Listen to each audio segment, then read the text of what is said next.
제가 이제 주님의 일을 하면서 감사한 게, 이제 주님께서 이 교회 사역을 통해서 이제 세계 여러 곳을 이제 단기 선교죠. 단기 선교를 이제 우리 교회 학교 아이들 데리고 여러 곳을 방문을 했습니다. 그게 참 너무나 감사한데, 제가 이제 방문한 것 중에 이제 네팔을 방문한 적이 있었습니다. 이제 고등부 아이들 데리고 이제 거기에 송문영 선교사님이라고 계시는데, 거기에 이제 한 8, 9일 정도 있었습니다. 그래서 이제 네팔을 이제 갈 기회가 있었는데, 이제 네팔에 이제 선교사님이 그 카트만두 수도가 이제 네팔의 수도가 카트만두거든요. 카트만두에 교회를 또 개척하셨고, 또 제2의 도시가 어디냐면 포카라라는 도시가 있습니다. 이 카트만두가 이제 서울이면은 이제 예를 들어서 이 포카라라는 도시는 이제 속초 좀 되겠습니다. 속초 아시죠? 예, 속초 옆에 유명한 명산이 있지 않습니까? 예, 그 명산이 바로 설악산이잖아요, 그죠? 예, 그 카트만두에 보면은 이제 카트만두 바로 옆에 이제 이 히말라야 산맥, 우리가 이제 사진으로만 봤잖아요. 그 히말라야 산맥이 있습니다. 그래가지고 이제 거기는 이제 도로 사정이 안 좋으니까 도로를 타고 우리가 포장이 잘 안 돼 있으니까 이제 거기는 비행기로 이동하더라고요. 그래서 이제 카트만두에서 이제 포카라로 이동을 하는데, 이제 비행기를 타고 갑니다. 근데 이제 비행기를 타고 가는데, 이제 그 비행기가 한 35명 정도? 이게 큰 비행기 말고 이제 조그만한 비행기. 그런 비행기를 타고 가는데, 이제 좋은 게 뭐냐면은, 이제 비행기를 타고 가다 보면은 히말라야 산맥이 쫙 펼쳐져 있습니다. 예. 그게 진짜 볼만 하더라고요. 근데 이제 보니까는 아예 그 히말라야 그 올라가는 사람도 있는데, 올라가지 않는 데 관광객들을 대상으로 해서 이 히말라야 바로 이제 옆에 잘 볼 수 있게 이제 비행기가 이렇게 가는 그런 비행기 또 여행이 있더라고요. 근데 저희는 그 히말라야 관광객을 위한 그런 여행기가 아니라 그냥 카트만두로 가는 이제 비행기였기 때문에, 포카라로 가는 비행기 때문에 이제 크게는 보지 못했지만 하여튼 그 히말라야 산맥이 쫙 이렇게 펼쳐진 걸 볼 수 있었습니다. 근데 제가 느낀 게, 야, 아래서 보면 어마어마 크잖아요. 이게 엄청 높잖아요. 세계에서 가장 높은 산들이니까. 보통이 8,000m잖아요. 히말라야 산맥이. 근데 비행기 타고 보니까 작더라고요. 그 산이 뭐 동네 산 같더라고요. 그 8,000m 되는 그 산봉우리들이 그냥 이렇게 그냥 작은 산처럼 이렇게 느껴지는 거예요. 작은 산들이 쭉 펼쳐져 있는 그런 느낌이었습니다. 그렇죠. 여러분도 비행기 타봤겠지만 위에서 보면은 아래가 아무것도 아닌 것처럼 보잖아요. 그렇죠? 하나님의 시선이 마치 이와 같지 않을까 하는 생각이 듭니다. 우리는 이 세상 살면서 참 어려운 문제들 많이 있잖아요. 어렵다, 힘들다, 죽겠다, 이거 어떻게 하냐, 걱정, 근심. 이러한, 어떻게 보면 우리가 보기에는 정말 높은 문제, 어려운 문제도 위에서 하나님의 관점으로 보면은, 이게 그렇게 어려운 걸까요? 하나님의 관점에 보면은, 예, 아무것도 아닌 거죠. 그죠? 높은 관점에서 보면은. 여러분, 믿음이라는 게 뭘까요? 예, 믿음이라는 것이 우리의 시선이 아니라 하나님의 시선으로 보는 거잖아요. 그죠? 우리 인생이 아무리 어렵고 힘들고 풀 수 없는 난문제와 같고 힘들게 느껴지지만, 그러나 하나님의 시선으로, 정말 믿음의 시선으로 그것을 보면 어떻습니까? 예, 넉넉히 이길 수 있는 거잖아요. 그죠? 예, 그래서 여러분, 우리가 믿음을 갖는 게 너무 중요하다는 거죠. 우리 인간의 시선이 아니라 하나님의 시선으로 보면은, 여러분, 헤쳐나가지 못할 문제가 있을까요? 예, 모든 것들 다 헤쳐나갈 것입니다. 그죠?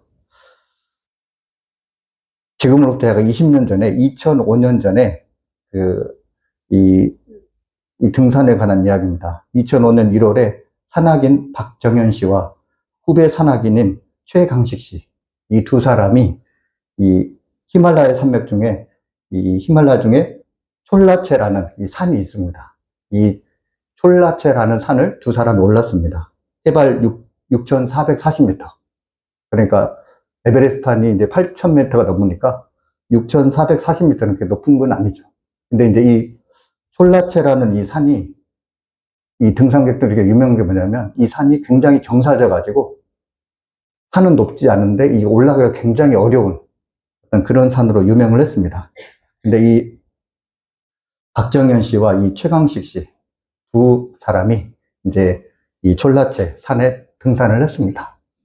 다행히 이제 등산을 하고 이제 내려오는데 거기는 이제 산이 다 눈으로 덮여 있잖아요. 그러니까 어디가 얼음이고 어디가 이게 땅인지 이게 분간이 잘 안 되거든요. 그래가지고 이게 추락사하는 경우가 종종 있다고 합니다. 이제 땅이 아닌 이제 눈 덮인데 얼음 덮인데 그런데 이제 깨져가지고 아래로 추락사하는 경우가 많은데 이런 추락사를 방지하기 위해서 이제 서로 이제 등산가들이 서로 이제 줄로 이제 서로를 매준다고 합니다. 그래서 혹시라도 이제 다른 사람이 이제 그 얼음, 낭떠러지 떨어지면은 이제 그 줄에 의해서 맨 사람에서 살 수 있는 그렇게 이제 한다고 합니다.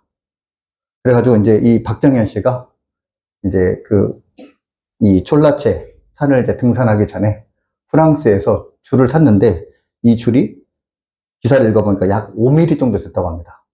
5mm니까 굉장히 얇은 거잖아요.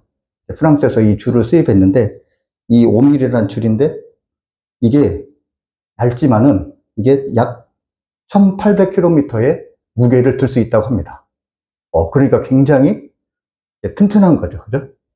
그래서 이제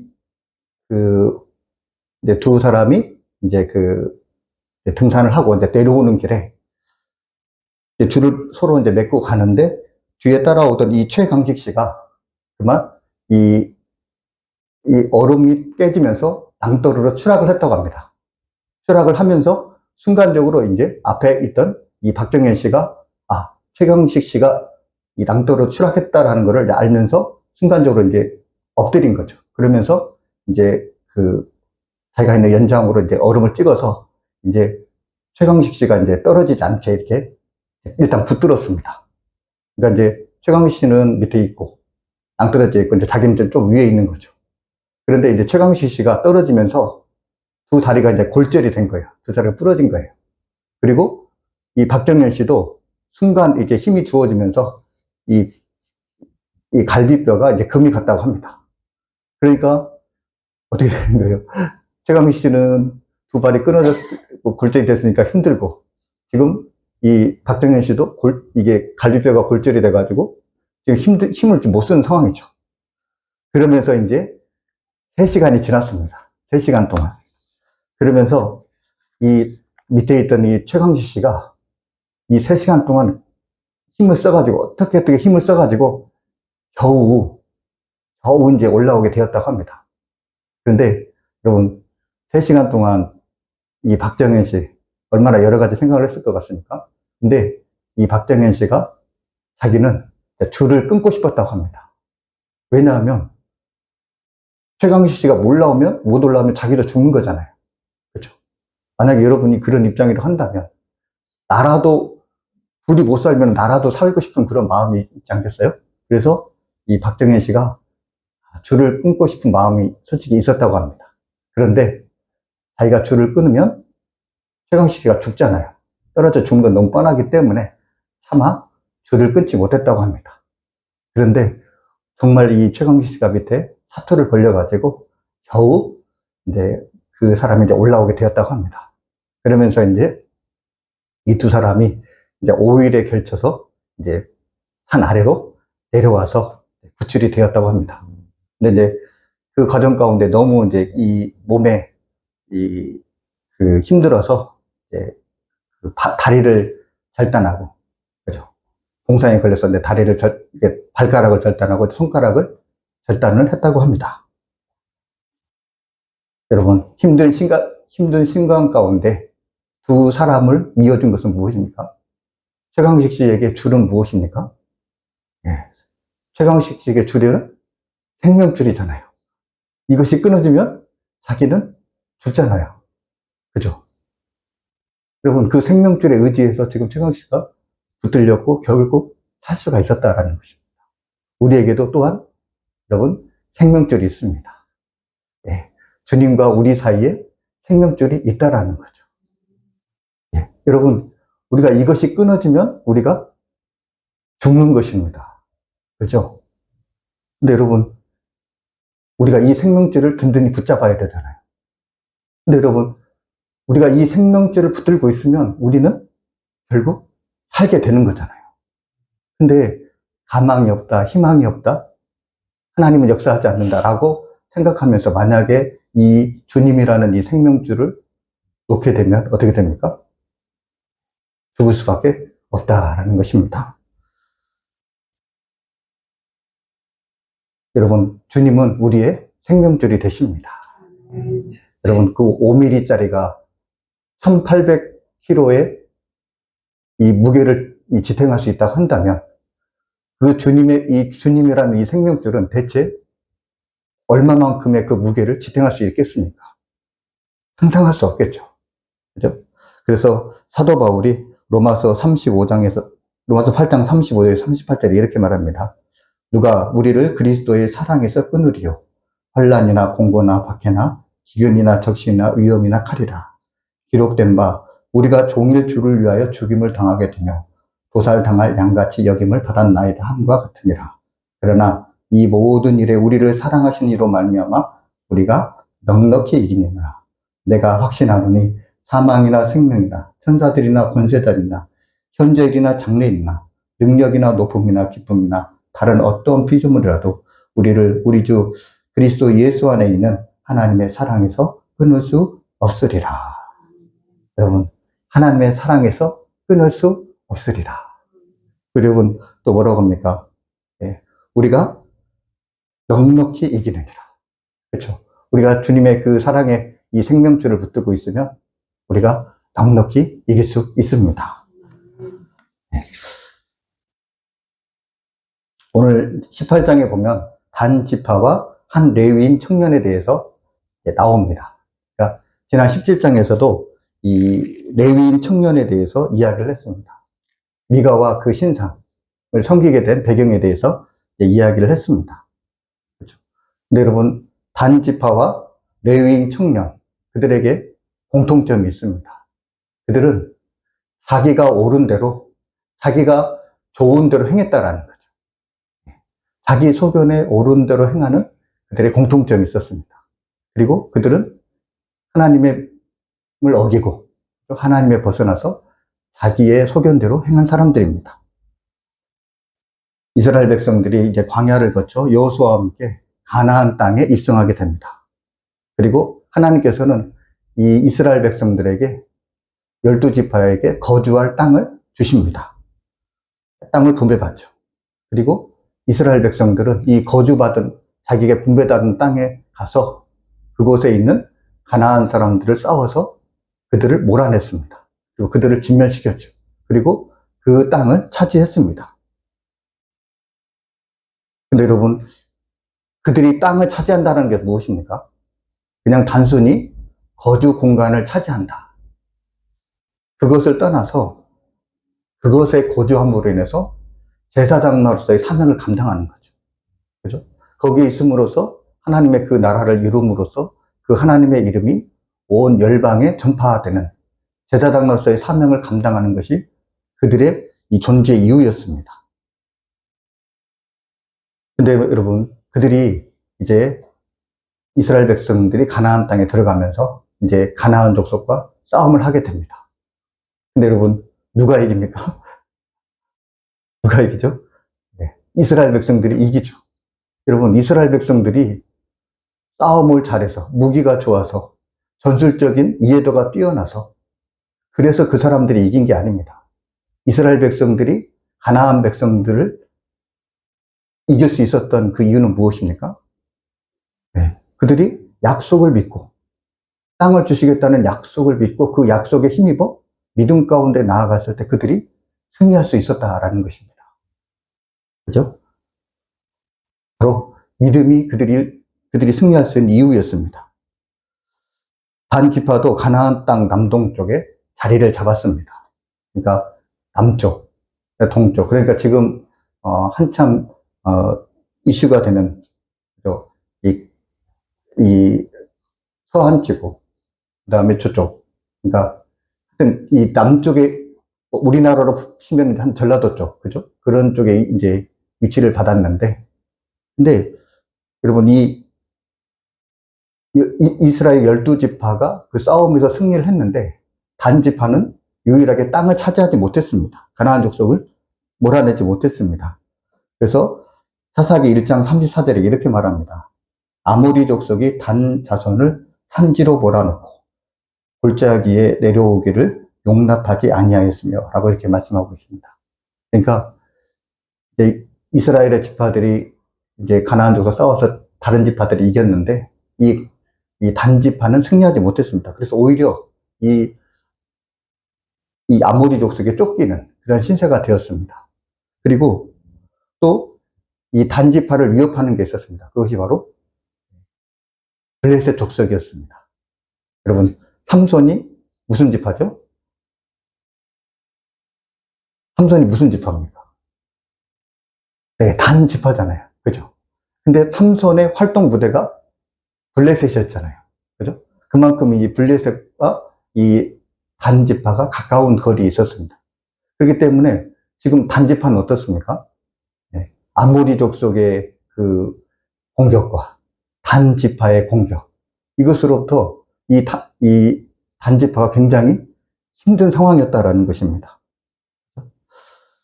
이러한 위기 상황 가운데 단지파는 정말 쩔쩔매고 있었습니다. 근데 여러분, 민수기 1장과 26장에 보니까 이스라엘이 12지파 인구 조사를 했습니다. 인구 조사를 했다라는 것은 군대 규모를 이제 군인이 얼마가 됐냐를 조사한 거죠. 근데 12지파 중에서 가장 많은 숫자를 차지한 것이 유다지파였습니다. 그 다음에 유다지파 다음에 많은 지파가 바로 이 단지파였습니다. 그러니까 여러분 어떻습니까? 단지파는 싸울 군인이 어떻든 많았다라는 거잖아요. 유다지파 다음으로 많았으니까. 그렇기 때문에 어떻게 보면은 이 단지파는 물론 이제 이 아모리 족속과 블레셋 족속이라는 두 강력한 적이 있었지만 어쨌든 그러나 그들이 믿음 가운데 나아가면 그들도 승리할 수가 있었습니다.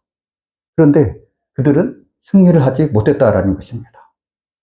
여러분, 왜 그들이 승리하지 못했을까요? 왜 단지파는 다른 지파처럼 가나안 족속을 몰아내지 못했을까요? 그것은 그들이 믿음으로 나아가지 못했기 때문에 그렇다라는 거죠. 아모리 족속은 강하니까, 블레셋 사람들 우리보다 강하니까 라는 어떤 두려움이 그들을 사로잡았다라는 것입니다. 그들은 현실의 지배를 받고 말았다라는 것입니다. 안타까운 것은 만약에 단지파도 믿음 가운데 나아갔다고 한다면 그들도 아마 땅을 차지했을 것입니다. 오늘 본문에 레위인 청년에 대해서 말씀하고 있습니다. 이 레위인 청년은 레위 지파죠. 근데 땅을 분배받으면서 이제 하나님께서 12지파를 이제 나눠주시는데 레위 지파의 땅은 어디입니까? 레위 지파의 땅은 따로 없고 48개 성읍, 그러니까 각 지파에 서너 개의 성읍을 정해서 레위 지파는 이 전국에 하나님께서 흩어놓으셨습니다. 여러분, 그러면 레위 지파는 어떻게 살려고요? 레위 지파는 뭐 먹고 삽니까? 레위 지파는 하나님의 일을 감당하는 거죠. 하나님이 그들의 기업입니다. 이스라엘 백성들이 이제 그 성읍에 가서 이 11조를 그들에게 줍니다. 그리고 또 감사제를 지낼 때 그 재물의 일부를 이제 받습니다.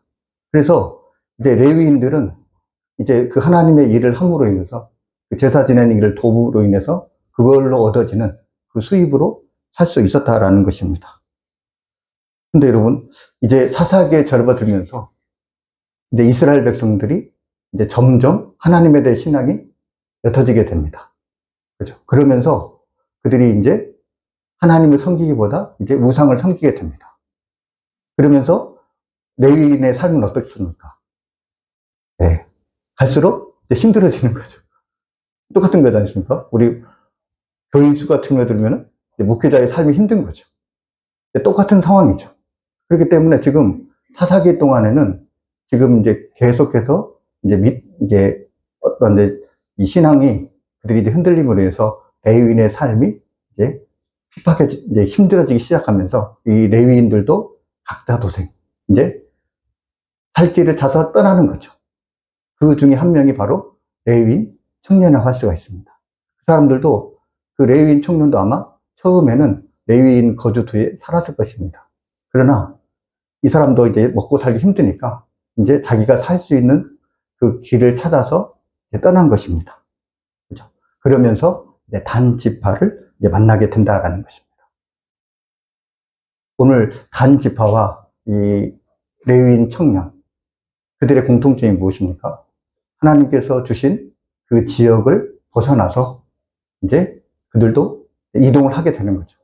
단 지파도 이제 그 하나님께서 주신 그 남동쪽의 땅에서 이제 아모리 족속과 이 블레셋 사람들이 힘드니까, 등살이 힘드니까 이제 북쪽으로 올라가는 거죠. 그래서 저 이스라엘의 가장 큰 북쪽 끝, 이제 라이스, 이제 후에는 단으로 바뀌죠. 그쪽으로 이제 이동을 하게 됩니다.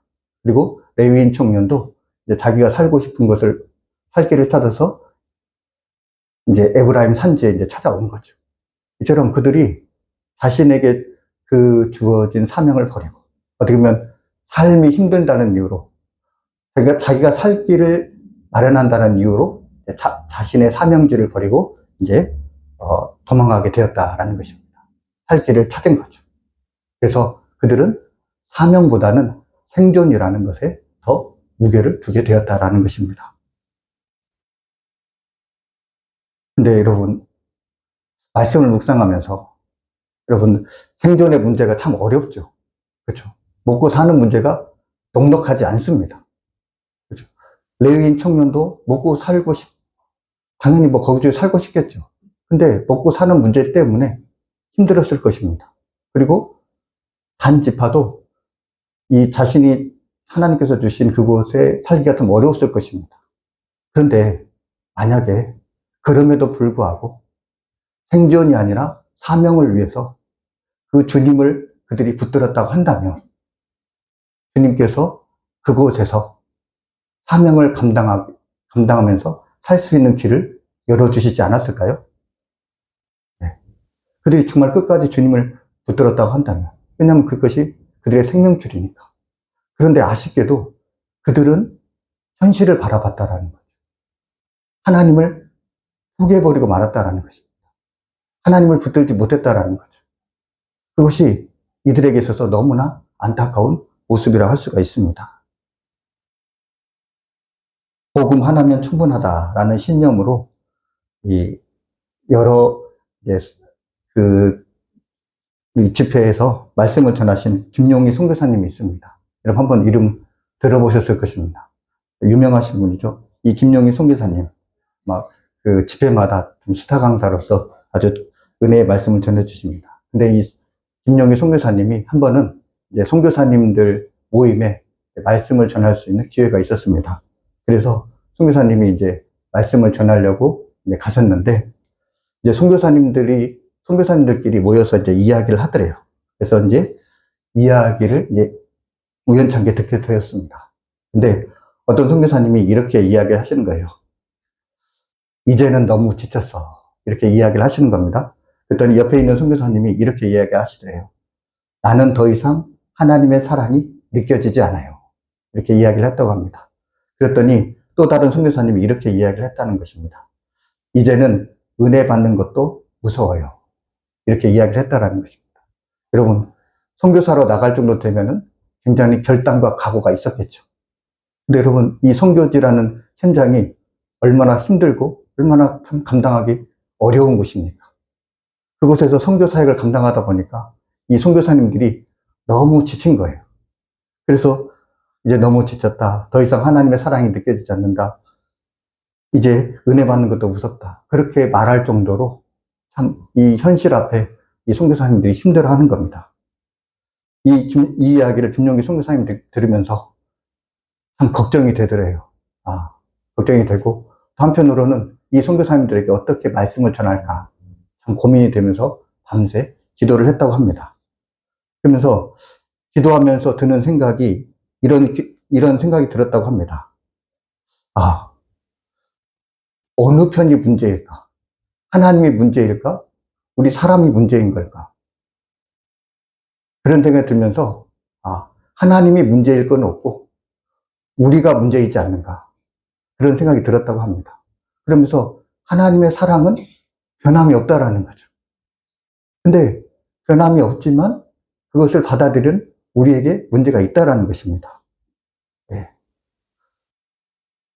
그것을 이제 깨달았다고 이렇게 이야기를 하십니다.